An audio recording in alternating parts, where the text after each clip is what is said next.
Good morning, students of class 4. So, today we are going to start the next part of chapter number 16, A Busy Month. Let's start. Now, bird feed different kind for different needs. अब ये bird की कुछ feed दी हुई हैं.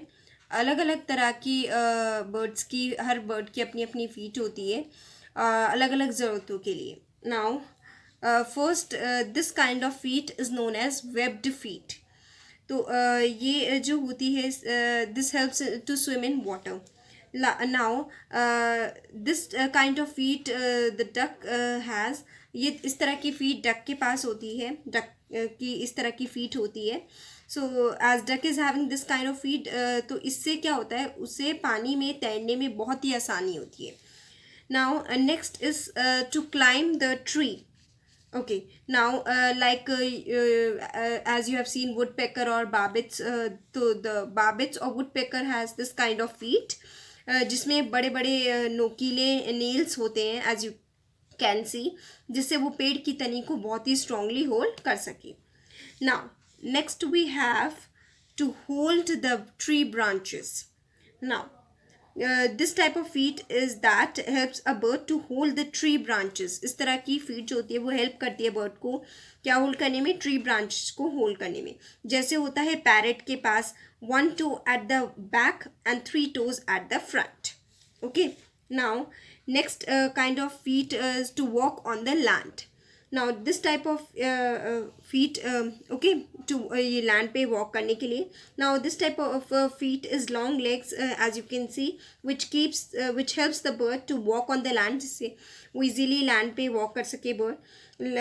like we have flamingo bird, as they have to walk on land, so इनके पैर जो होते हैं बहुत ही लंबे होते हैं और इनके 3 toes होते हैं. next type of feet, to catch the prey what it hunts. Now this type of feet helps a bird to catch its prey, like you have seen eagle. eagle क्यों होते हैं इस तरह के feet, क्योंकि ये help करते हैं उनके prey को पकड़ने के लिए. Now next we have bird beaks according to the food. Now first kind of come to the first beak, to tear and eat meat. Now this kind of beak the eagle has. eagle की होती है इस तरह की beak, ये इसलिए होती है मीट को tear या eat करने के लिए. Okay, next kind of beak is to make holes in wood and tree trunks. so this kind of beak generally woodpecker has. woodpecker के पास होती है ऐसी beak, तो ये होल्स बनाने के लिए वुड में और ट्री ट्रंक में, तो इसलिए ये beak उसकी यूज़ होती है. next come to the next beak. this kind of beak hummingbird has, to suck nectar from flowers. फूलों का रस पीने के लिए ये बीक यूज़ की होती है. next kind of beak, to find insects and worms from mud and shallow water. okay, next to break and crush seeds. now इस तरह की जो बीक होती है ये जनरली मुर्गी की होती है.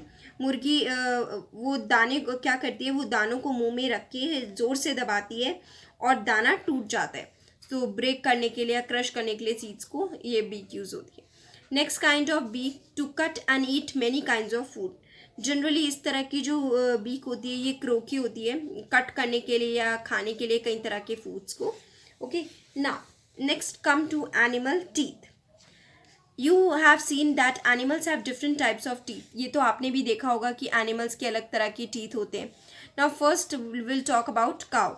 Now cows have short front teeth for snipping grass. The teeth on the sides are large and flat for chewing the grass. गाय के सामने वाले दांत एकदम छोटे और पतले होते हैं जिससे वो घास को आराम से ज़मीन से फाड़ पाए और उसको आराम से चबा सके. Next cats. Cats have sharp teeth for tearing and cutting meat. Cats जो होते हैं इनके बहुत ही शार्प टीथ होते हैं मीट को टीयर या कट करने के लिए. Next we have come to snake. Snakes have sharp curved teeth, but they do not chew their prey. Snakes always swallow their food whole. Snakes जो होते हैं इनके बहुत ही sharp curved teeth होते हैं, लेकिन ये अपने prey को चबाते नहीं हैं बल्कि वो उसको क्या कर लेते हैं, पूरे food को निगल जाते हैं, swallow कर लेते हैं. Next come to squirrel. Squirrels front teeth keep growing throughout their life. They have to keep gnawing on things to keep their teeth from becoming too long. Now squirrels जो होते हैं इनके फ्रंट टीथ जो है वो grow होते ही रहते हैं पूरी लाइफ, तो इनको क्या करना पड़ता है, ग्नॉइंग करना पड़ता है चीज़ों पे, जिससे कि इनके टीथ जो हैं वो ज़्यादा लंबे ना हो सकें. So children, go through this chapter once, and thank you children.